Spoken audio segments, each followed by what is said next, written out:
रसगुल्ले की जड़। एक बार एक ईरानी व्यापारी महाराज कृष्णदेव राय के दरबार में आया।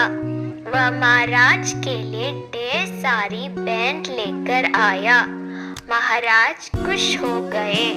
उन्होंने भी अपनी तरफ से मेहमान नवाजी में कोई कसर नहीं छोड़ी।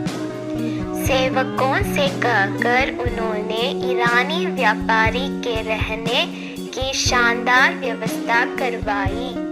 उसके लिए एक से बढ़कर एक पकवान परोसने को कहा।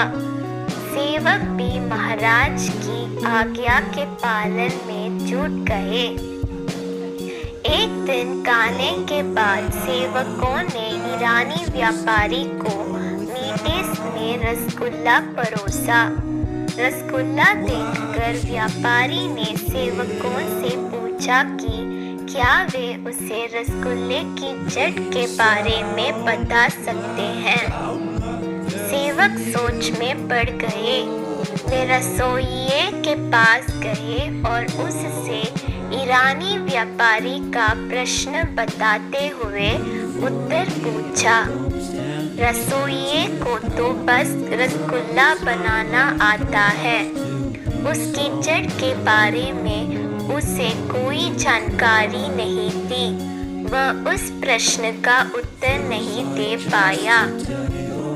सेवकों ने कई लोगों से इस प्रश्न का उत्तर पूछा, लेकिन कोई इसका उत्तर नहीं दे पाया।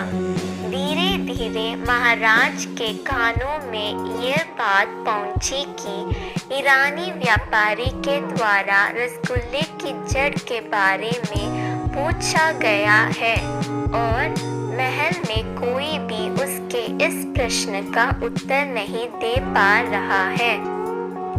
उन्होंने अपने सबसे चतुर दरबारी तेनालीराम को बुलवाया और उसके सामने यह प्रश्न रख दिया।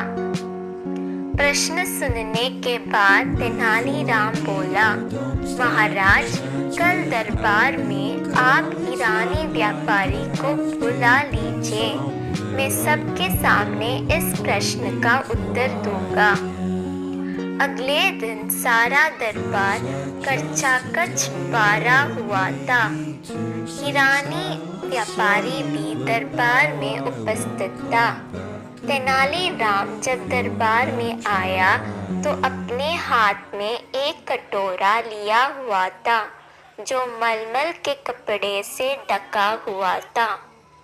महाराज ने पूछा, तेनालीराम, क्या तुम रसगुल्ले की जड़ के बारे में पता कर आए?